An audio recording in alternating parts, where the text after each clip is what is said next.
Merci, Monsieur le Président, mes chers collègues. Dans ce moment difficile que nous vivons, ce doit être, me semble-t-il, le moment des efforts partagés, parce que la situation à la fois politique, économique, géopolitique du monde, chacun la connaît, et ces difficultés, d'ailleurs, certains de nos collègues sont en train de les vivre à l'instant même à l'Assemblée nationale.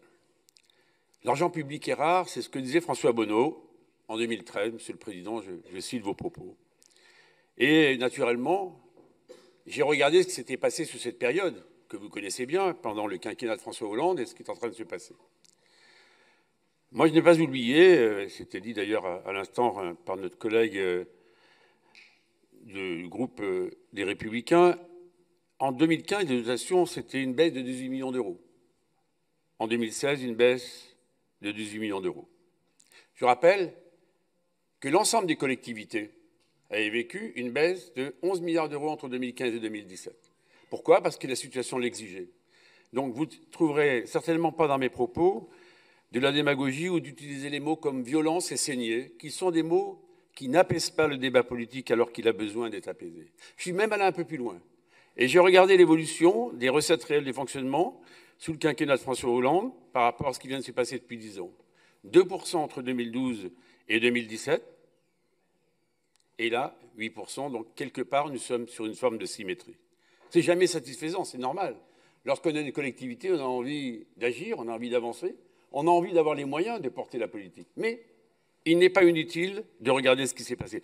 Dernier mot quand même sur ces chiffres, mais Mathieu Chessinger fera ça encore mieux que moi tout à l'heure.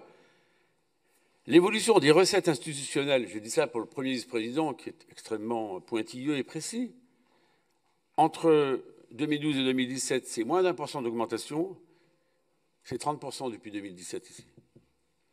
Alors, comme l'ensemble des collectivités, la région, anticipant une moindre progression de ses ressources, s'efforcera de contenir ses dépenses de fonctionnement pour dégager les marges d'autofinancement.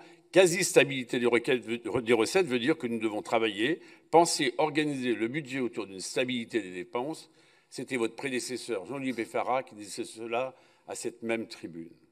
2014. La région, prenant en compte une moindre progression de ses ressources, contiendra ses dépenses de fonctionnement. Et vous félicitiez d'ailleurs en 2015 qu'il n'y a pas de poste qui avait été créé entre 2009 et 2015. Ça veut dire que le sens des responsabilités que vous aviez manifesté dans ces écrits, dans ces déclarations, que vous pouvez tous consulter, ne peut pas partir aujourd'hui. Il doit être au rendez-vous parce que la situation est encore plus dramatique que celle que nous vivions à l'époque. Mais ici, qui peut s'exclure du fait que tout le monde a participé peu ou prou à l'endettement de ce pays? Moi, je me souviens du Covid, où il n'y avait pas un banc, notre collègue sénateur, c'est ça, où chacun ne demandait pas semaine après semaine des nouvelles recettes. Mais un petit mot, puisque vous avez dit, Monsieur le Premier vice-président, que l'État s'endettait beaucoup, c'est vrai, dépensait toujours plus, c'est vrai. J'ai regardé les chiffres, entre 2023 et 2024, l'État, c'est plus 3,4 milliards d'euros, et les collectivités, ce qu'on appelle les APU, vous connaissez ça par cœur, 13,9 milliards d'euros. Donc, vous dire que, évidemment, les finances de l'État sont très inquiétantes, ce n'est pas moi qui vais vous dire le contraire.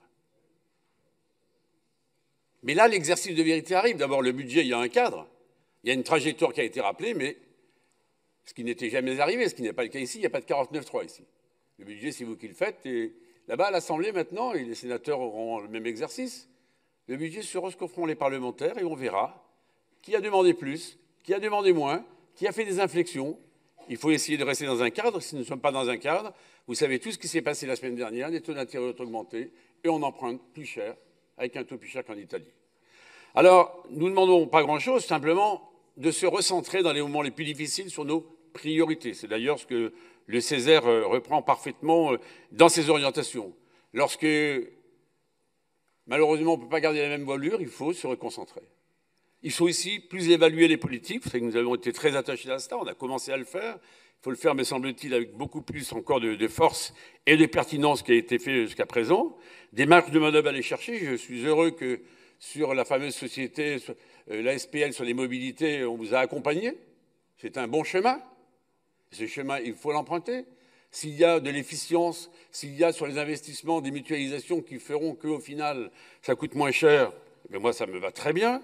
L'assujettissement à la TVA du service public, ça fera un double gain peut-être pas durable, mais en tout cas, c'est un gain qu'il faut enregistrer. On vous engage là-dessus. Mais vous savez que nous sommes opposés au versement mobilité pour les mêmes propos que vous avez tenus, Monsieur le Président.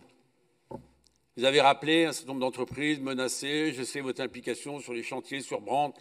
Mais il faut quand même qu'on dise qu'il est un temps où, en 2017, on avait un taux de chômage à 9,5, là, il est à 7,2. Oui, il y a des déficiences. Oui, il y a de l'inquiétude. Oui, il faut de la stabilité. Je sais que vous êtes partisans du chemin de la stabilité, comme nous le sommes.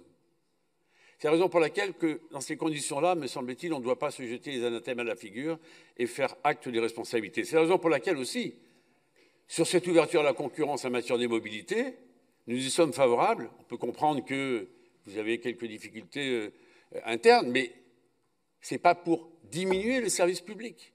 C'est parce que vous avez des collègues, vous avez parlé beaucoup des régions de France, qui l'ont pratiqué avec déjà des premiers résultats qui sont des résultats encourageants. Donc, il ne s'agit pas de tout donner, bien sûr, au secteur libéral. Je termine, madame, bien sûr, mais vous dire qu'il y a des voies de manœuvre, des marges de manœuvre qui sont devant nous. Donc, nous demandons de se reconcentrer sur les priorités. Nous vous demandons d'aller chercher, comme par exemple, je vais l'expliquer à nouveau, et je termine mon propos, Monsieur le Président, sur cette ouverture à la concurrence et marge de manœuvre que vous cherchez, et nous participerons à un esprit de responsabilité pour faire en sorte que cette région soit au rendez-vous des attentes des habitants.